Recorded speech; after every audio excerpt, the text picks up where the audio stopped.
안녕하십니까. 공인중개사 한남스TV입니다. 계속해서 상가건물 임대차보호법 제5강입니다. 이번 강의에서는 소액임차인의 최우선 변제권에 대해서 소상하게 말씀을 드리겠습니다. 소액임차인은 확정일자가 없더라도 대항요건만 구비하고 있으면 최선순위 임금채권하고 동순위로 먼저 배당을 받습니다.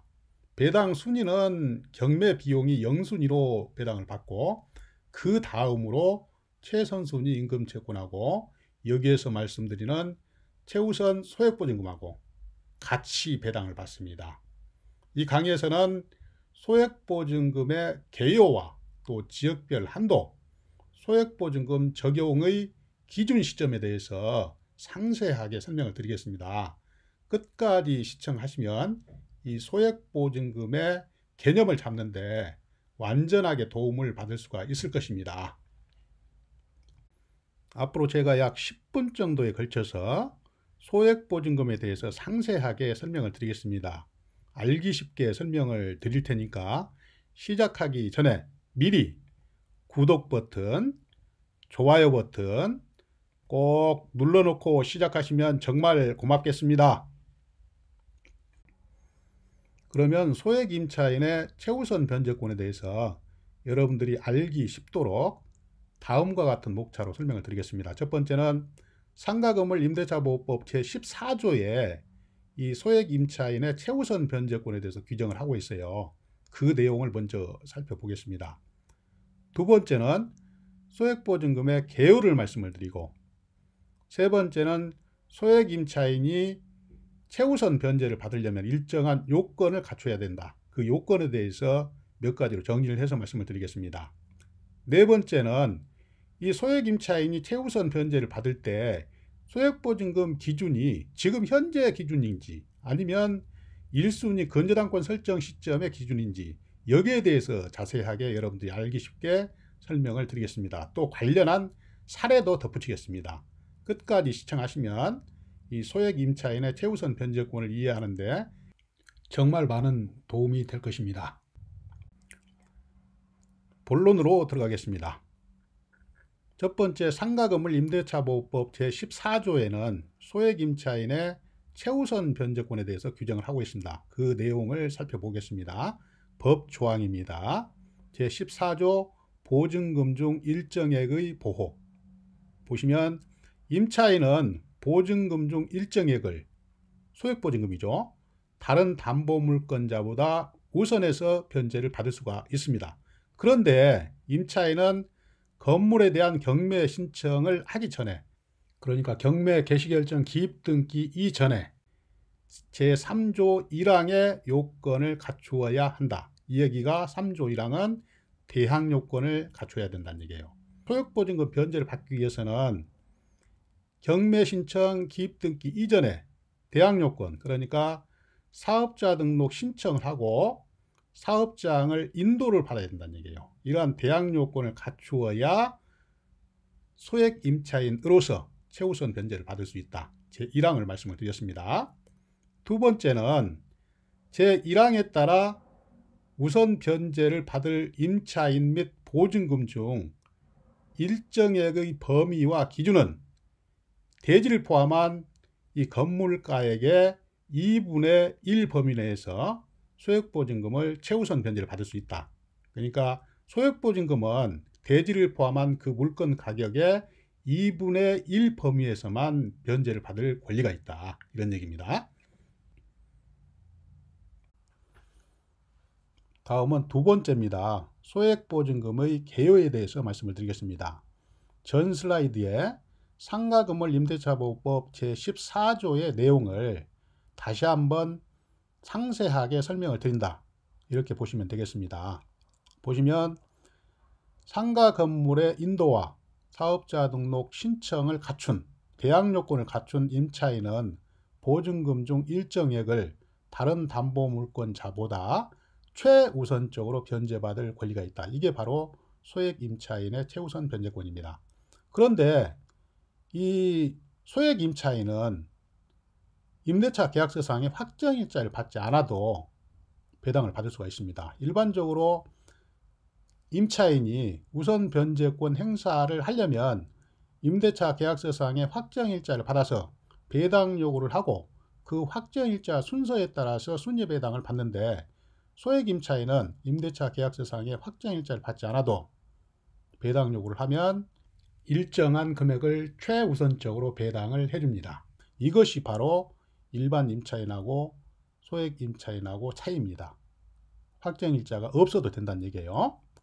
두 번째는 이 소액보증금 행사를 하려면 소액 임차인이 최우선 변제권을 행사하기 위해서는 이 대항 요건을 경매 개시결정 기입 등기 이전까지 갖춰야 된다. 세 번째는 이 최우선 변제권을 갖는 소액보증금은 대지를 포함한 낙찰 가격의 2분의 1 범위 내에서만 배당을 해준다는 얘기예요. 소액 임차인이 여러 명 있을 경우에는 이 낙찰 가격의 2분의 1 가지고 임차인 여러 명이 본인의 소액보증금 기준으로 안분배당을 받습니다. 이렇게 낙찰 가격의 2분의 1 범위에서만 소액보증금을 배당을 해준다는 얘기예요. 다음은 소액 임차인이 소액 임차인으로서의 최우선 변제권을 행사하기 위해서는 몇 가지 요건을 충족하고 있어야 돼요. 거기에 대해서 말씀을 몇 가지로 정리를 해서 드리겠습니다. 첫 번째는 경매 개시결정 기입 등기 이전에 대항 요건을 갖춰야 돼요. 사업자 등록 신청과 사업장 인도를 경매 개시결정 기입 등기 이전까지 마쳐야 된다는 얘기죠. 두 번째는 이러한 대항 요건을 배당 요구 종기까지 유지하고 있어야 됩니다. 대항 요건을 갖췄으면 배당 요구 종기까지 유지를 하고 또 다음에 배당 요구를 반드시 해야 돼요. 임차인은 배당 요구를 하지 않으면 배당을 받을 수가 없습니다. 주택이나 상가나 다 마찬가지예요.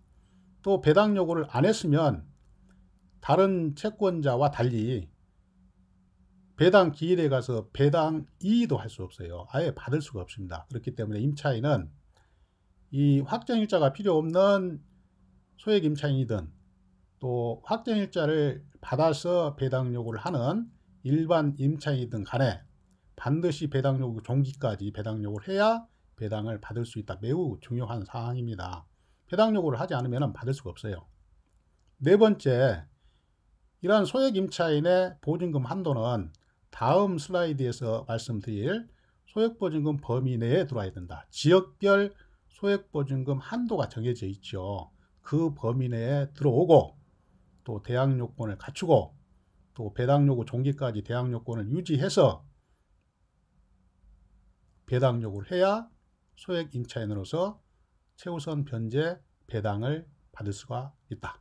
이런 내용을 말씀을 드립니다. 그러면 본 슬라이드에서는 이 보증금 또 최우선 변제 대상 보증금의 변천 과정을 살펴보겠습니다. 여기서는 그 보증금은 당연히 상가건물 임대차 보호법에서는 환산보증금을 말씀을 드리는 거죠. 환산보증금은 보증금 플러스 월세 곱하기 100 이렇게 계산을 한다고 말씀을 드렸습니다. 내용을 보시면 이 상가건물 임대차 보호법은 2002년 11월 1일부터 시행이 됐습니다. 그때부터 지금까지 보증금 한도가 계속해서 변경이 되어 왔는데 시행일부터 지금까지 총 6번에 걸쳐서 변경이 됐습니다. 그리고 이 지역을 전국을 7개 권역으로 나눴어요. 예를 들면 서울특별시, 수도권, 또 부산시 기장군, 또 광역시, 또 세종, 파주, 화성, 또 그 밖의 지역 해가지고 전국을 7개 권역으로 나눠가지고 거기에 각각 환산보증금 한도 또 최우선 변제 대상 보증금 한도를 정해서 지역별로 한도가 정해져 있다는 얘기예요. 예를 들면 서울시 같은 경우는 이 상가건물 임대차 보호법의 적용을 받아서 보호를 받으려면 환산보증금이 9억 원을 넘으면 안 된다는 얘기예요.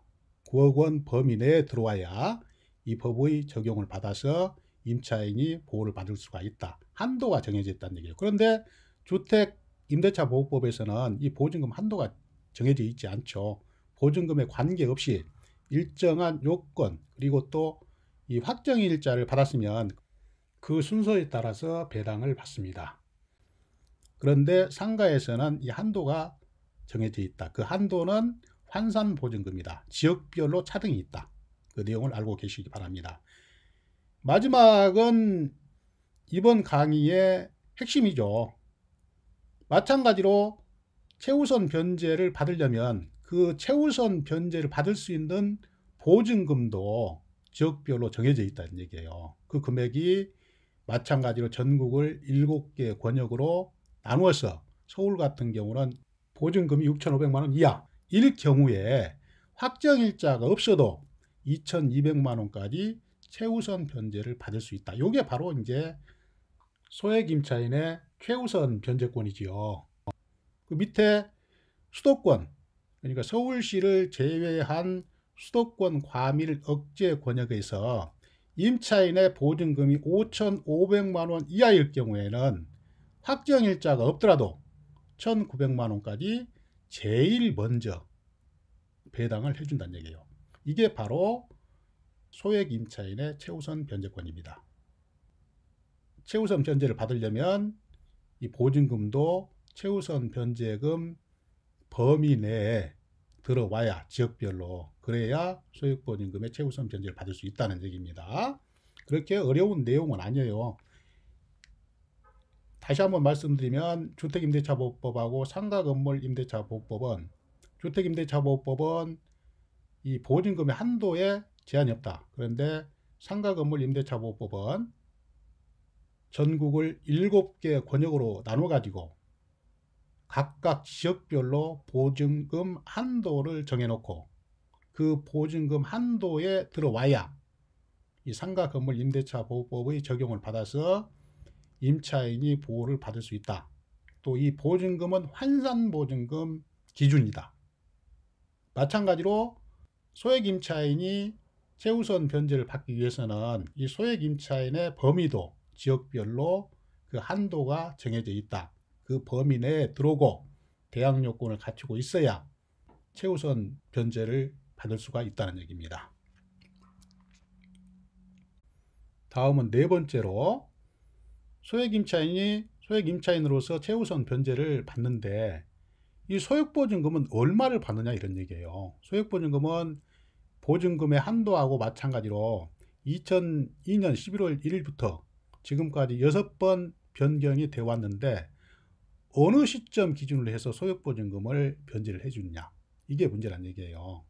지금 현재 경매를 신청했다고 해서 지금 현재 기준에 소액보증금 배당을 해주느냐 그게 아니고 결론적으로 말씀드리면 1순위 건전한권 설정일 기준 그때 당시에 소액보증금 구간의 금액을 적용을 해서 변제를 해준다는 얘기입니다. 거기에 대해서 상세하게 설명을 드리겠습니다. 첫 번째, 매각물건의 담보권 설정이 없다면 당연히 지금 현재의 소액보증금 기준을 적용해서 배당을 해줍니다. 예를 들면 지금 현재는 서울의 상가건물 환산보증금이 6,500만 원 이하일 경우에는 최우선 변제권이 있죠. 그때 2,200만 원을 최우선 변제를 해준다 이런 얘기예요. 이럴 경우 그러니까 물건의 담보권 설정이 없으면 그때는 지금 현재의 소액보증금 기준을 해서 배당을 해준다. 두 번째, 담보물건이 입업 시행일 이전에 설정되어 있다면 그때 당시에는 상가건물 임대차보호법이 없었으니까 최우선 변제를 안 해주는 거죠. 그 내용은 어렵지 않죠. 이제 문제는 세 번째예요.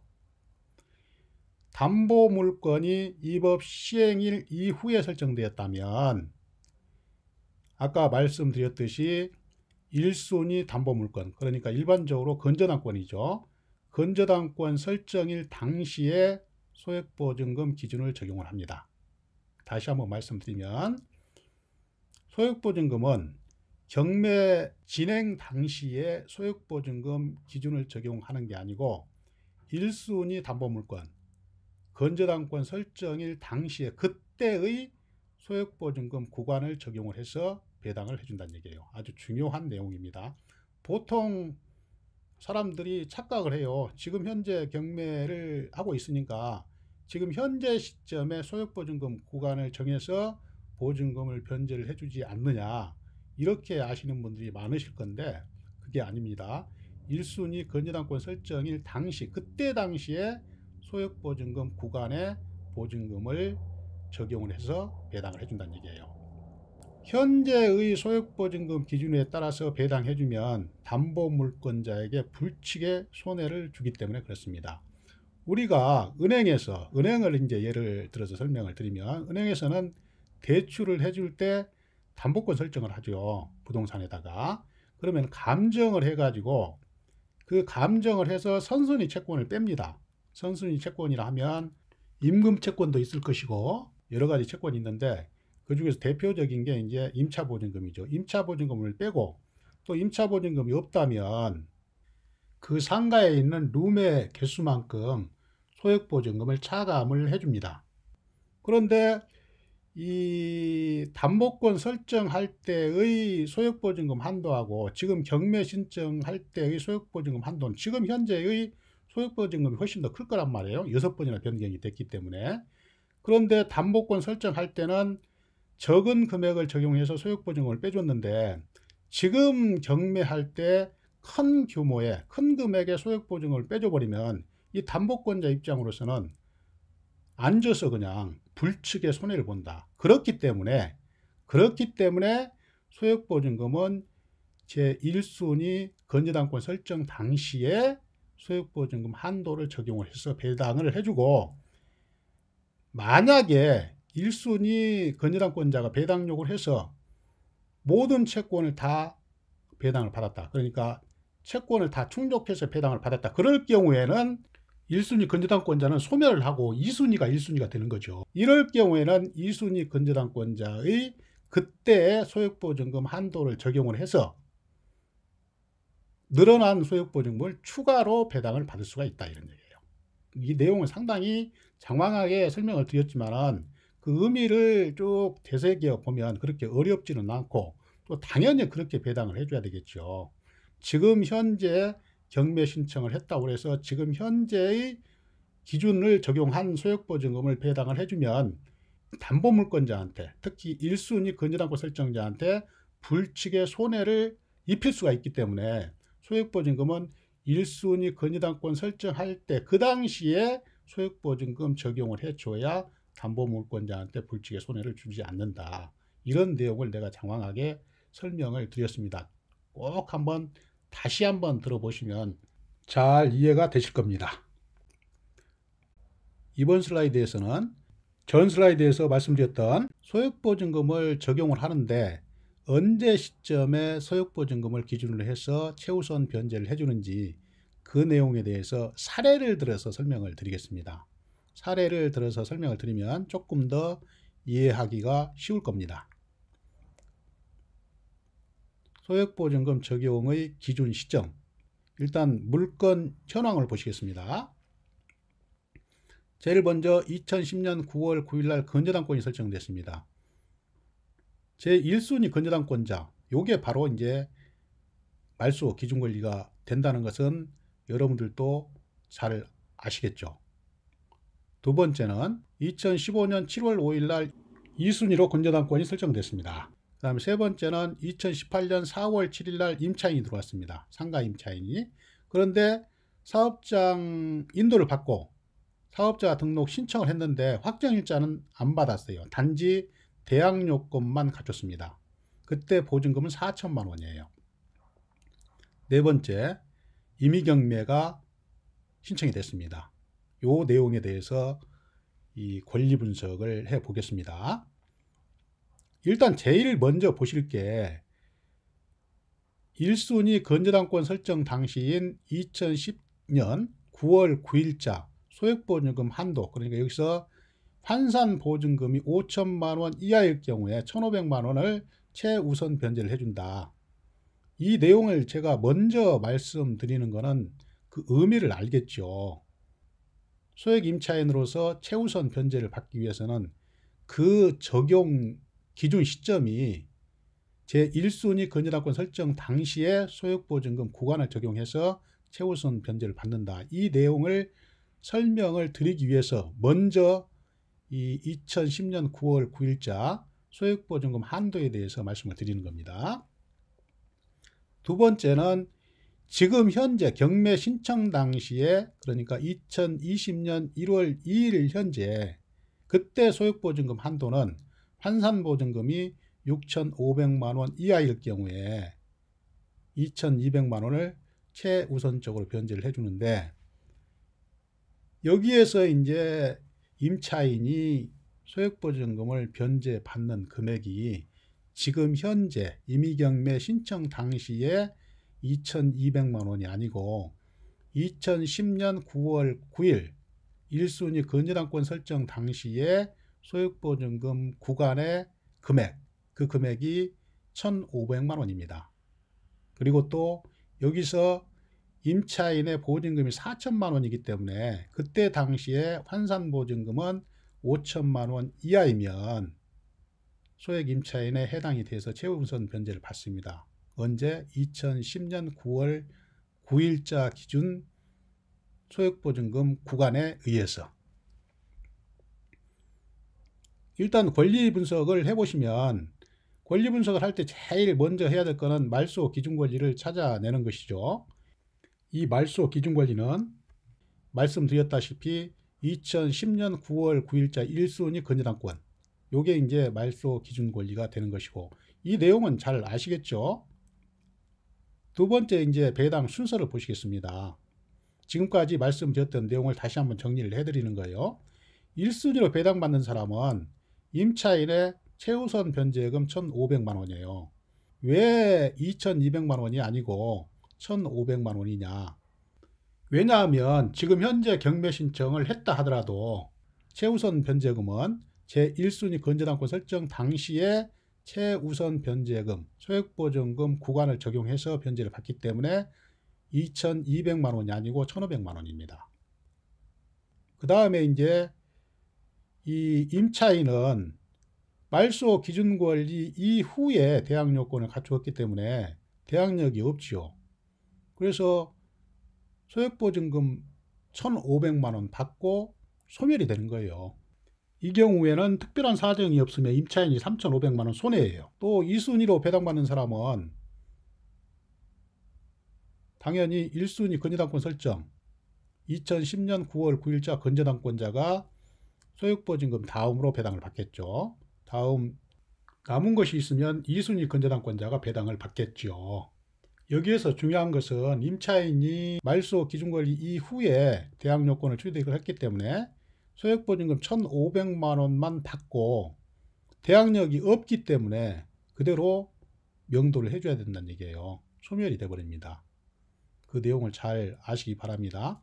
다시 한번 또 반복해서 말씀을 드리면, 소액보증금은 경매 신청 당시에 소액보증금 한도를 배당받는 게 아니고 1순위 건전항권 설정 당시, 그 당시에 소액보증금 한도 구간을 적용받아서 소액보증금 변제를 받는다. 왜냐하면 지금 현재 높은 소액보증금을 우선적으로 변제를 해주면 1순위 건전항권자가 예상치 못한 손해를 볼 수 있기 때문에 1순위 건전항권 설정 당시의 소액보증금 구간을 적용해서 배당받는다는 것을 정확하게 알고 있어야 됩니다.